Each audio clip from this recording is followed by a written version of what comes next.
to the channel. I'm Kevin with High Point Overland. Today we're going to do something a little bit different. Here I'm going to pick up where I left off on Greta, my 78 C10 project. Back in the spring I was able to come in and rebuild the suspension on the passenger side and got down to putting in lowering springs, new upper and lower control arms, rebuilding the drag link tie rod ends, painting the spindle, the backing plate for the brakes. And today I'm going to clean some of the rust off of the spindle that has been left out here, I guess, since maybe early May. This has just sat here on 3 wheels, and today I'm going to get at least the passenger side buttoned up before I jump over to the driver's side. I have everything on hand that I need to do to make this a roller, where we will have a 100% brand new, not rebuilt, but brand new front suspension. Pretty much going with all stock components with the exception of the Beltec lowering springs. So I hope you guys enjoy watching me remove some of this rust that I have allowed to accumulate on this otherwise perfectly good spindle.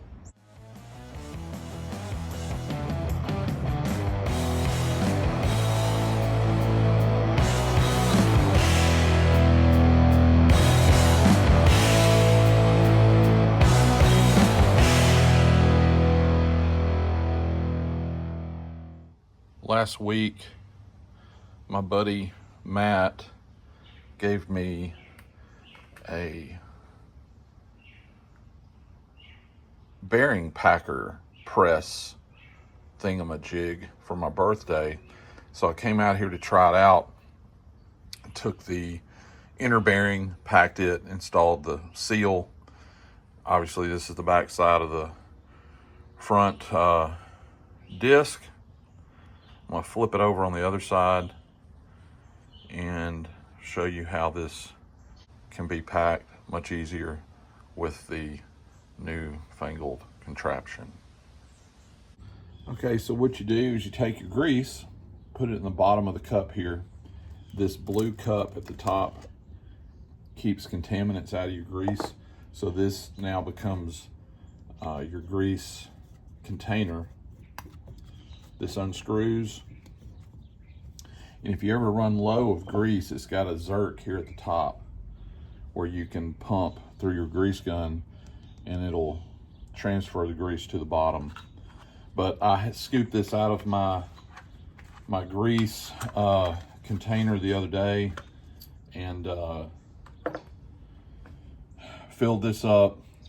Your bearing, Timken bearings, of course, the only thing that I use.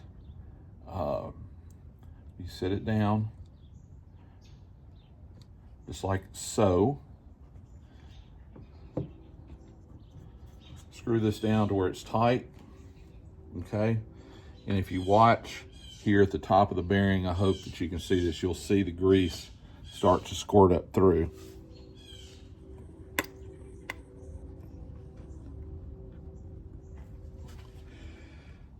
Starting to come through. A little bit.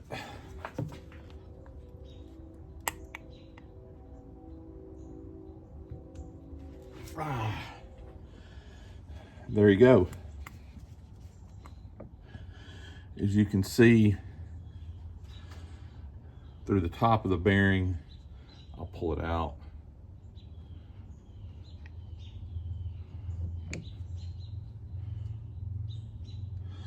It has squeezed up through and packed the bearing from the bottom to the top, top to the bottom. See, it's fully full. I'm gonna drop it in here just for now. I'll make sure that my race is installed on the disc before I carry it out to the truck.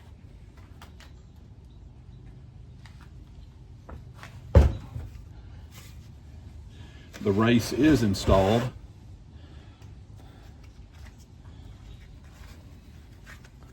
The race is this area here, what the bearing rides on. It is fully seated and ready to go. Take this off, pull the bearing out again. We drop that down inside the race, and it's ready to go on the truck. Easy peasy. What took 30 seconds to pack that bearing, I would have been making a mess for a good 10 or 15 minutes just to make sure everything was in place and fully greased. So here you go, out to the truck again. Okay. See if I can do this without pushing the bearing out onto the ground.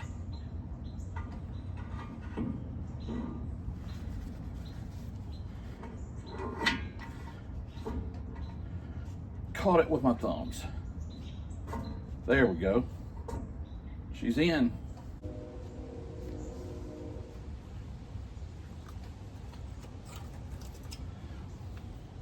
This washer has a notch and a flat side. Flat side's not as important as the notch, but it slides onto a notch on the spindle.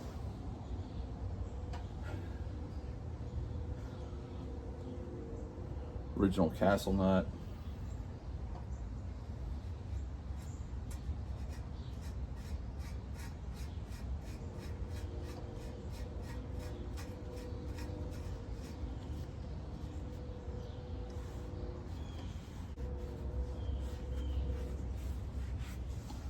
Of course, I'll use brake clean to clean all my fingerprints and stuff off of this. I'm not going to put, I have brand new brake calipers. I'm not going to do that today, but I wanted to get this on. We're just about there, I believe. I need to get my channel locks. This just be tight enough to make sure everything is seated on the spindle, because sometimes that rear seal will hang up and not seat properly. It won't go all the way back, and this a lot of times gives it enough persuasion to go where it needs to go. That's tight, at least as tight as I can get it with my hands without putting really wrenching on it. So you want to come back, and you'll hear the tension in the rotor release. It's usually around a quarter turn.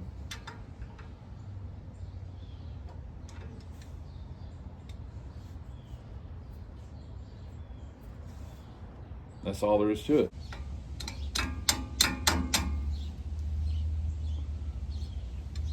And there's needle nose pliers. Yeah, one thing that I'm remembering from the spring was that these cotter pins that I took off, the cotter pin that I took off on this side was too far gone to reuse. I think it actually broke in two when I got it out, but as long as that's locked in place like that, it's not going to go anywhere. I'll just have to remember that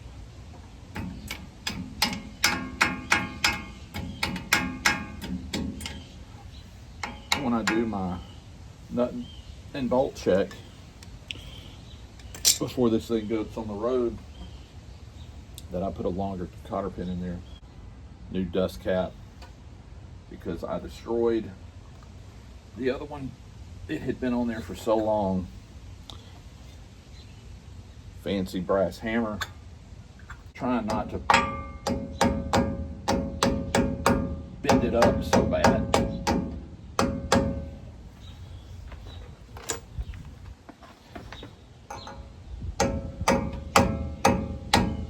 There we go. All right.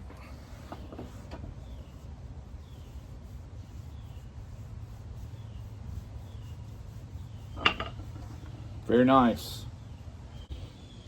Onto the lug nuts. So, I'm just going to put this on.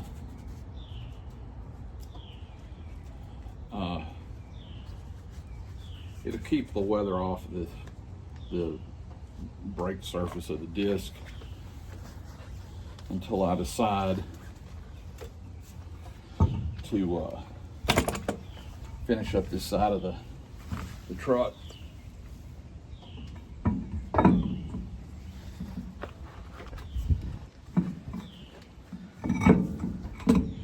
There we go. And what I'm running are factory size tires. This will not be, I bought this set of Milestars off of Amazon, I think for $400, $380, something like that, just to have a set of rollers. These would be some cool sacrificial tires when I pull out in front of my favorite neighbor's house across the street and do a burnout at 11 o'clock at night with no exhaust. That's the plan anyway.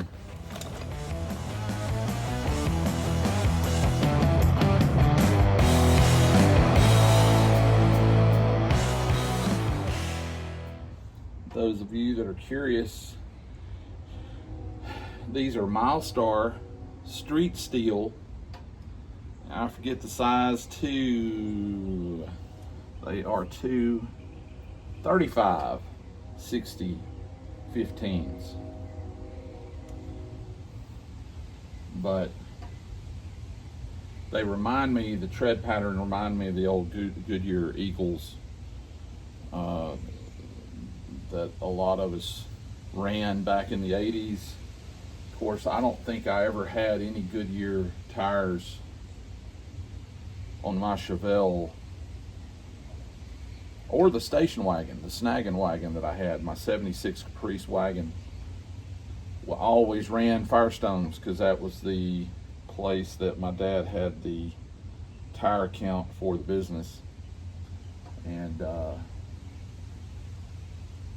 I found a way to make my front tires last a lot longer than the rear tires for some reason. My Chevelle used to go through a lot of rear tires. Not sure exactly. Never have figured that one out. I just got a bad batch of Firestones maybe. But these, like I said, these will be good for shop wheels tires. And just to fast forward a little bit, once this front suspension is done, chances are I will be pulling the motor, getting rid of this straight six and going more than likely big block Chevrolet.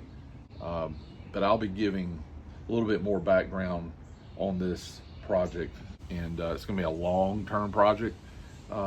Not sure exactly when this thing will be running and driving, but baby steps. You take care of the small things, one little bite at a time. Don't overwhelm yourself. I'm not in any rush. And in a future video, I'll go step by step on the driver's side on disassembly and what all I'm replacing and the process you go through. Thank y'all for watching.